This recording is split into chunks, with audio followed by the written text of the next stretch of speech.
ക്രൈസ്തവർ ഭൂരിപക്ഷം എന്നല്ല അതിൻ്റെ അകത്ത് അവിടെ താമസിക്കുന്നത്. കൂടിപ്പോയി കഴിഞ്ഞാൽ 50-60 ഹിന്ദുക്കൾ മാത്രമേ ഉള്ളൂ ചില വാർഡുകളിൽ.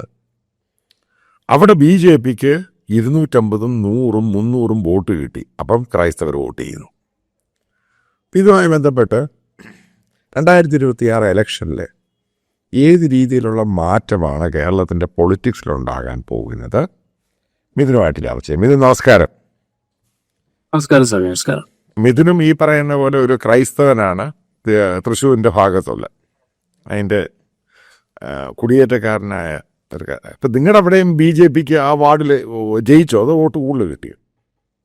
എന്റെ വാർഡിൽ BJP ആദ്യമായിട്ട് വിജയിച്ചിരിക്കുന്നു. പഞ്ചായത്തിലെ വാർഡിൽ അത് CPM-നെയും കോൺഗ്രസിനെയും പിന്തള്ളിക്കൊണ്ട് BJP ആദ്യമായിട്ട് ഞങ്ങളുടെ പഞ്ചായത്തിലിരിക്കുന്ന അക്കൗണ്ട് ആദ്യമായി തുടങ്ങിയിരിക്കുകയാണ് BJPക്ക്. അത് വലിയൊരു സമൂലമായിട്ട് മാറ്റമാണ്. കാരണം കുടിയേറ്റ മേഖലയിൽ ഒരു പഞ്ചായത്തിൽ 1000-1500 വോട്ട് കാണില്ലായിരിക്കും ഒരു പഞ്ചായത്തിലെ വാർഡിൽ. അതുപോലും നേടിയിട്ടുകൊണ്ട് ഒരു സുപ്രധാനമായിട്ട് വിജയം കൈവരിച്ചു എന്ന് പറയുന്നതിൽ നമ്മൾ ചിന്തിക്കേണ്ട കുടിയേറ്റ മേഖലകളിൽ പോലും ഒരു വേരുറപ്പിക്കാൻ BJPക്ക് സ്ഥാപിച്ചിരിക്കുന്നു. ഇപ്പം നമ്മൾ നഗരമേഖലയിലാണ് കൂടുതൽ കണ്ടിരുന്നത്, കോർപ്പറേഷനിലെ മുനിസിപ്പാലിറ്റിയുടെ. അത് മാറിയിട്ട് കുടിയേറ്റ മേഖലയിൽ പോലും BJP സ്ഥാനം ഉറപ്പിക്കുന്നു എന്ന് പറയുന്ന ഒരു വലിയൊരു ചോദ്യം. അതോടൊപ്പം തന്നെ ഒരു വളരെ ഒരു ആവേശം ഉളവാക്കുന്ന ഒരു സംഭവം എന്നെ കൊല്ലാക്കാകുന്നു.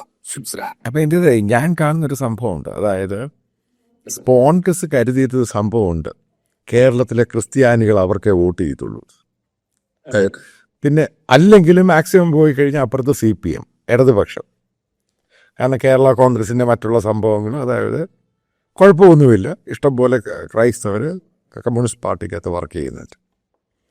പക്ഷെ താമരയ്ക്ക് വോട്ട് ചെയ്യുന്നത് ഞാൻ കൃത്യമായിട്ട് നേരത്തെ പ്രഡിക്റ്റ് ചെയ്തിരുന്നു. കാരണം ഈ പറയുന്ന ഈ മധ്യ തിരുവിതാംകൂർ ഭാഗം, അതായത് തൃശ്ശൂർ, നമ്മൾ മലബാർ ഭാഗമല്ല, അവിടെയുള്ള ഈ ക്രൈസ്തവരെന്ന് പറയുന്നത് ഈ ഡൗൺ റോഡനായിട്ടുള്ള ഈ വെറും പാവം പിടിച്ചവരല്ല.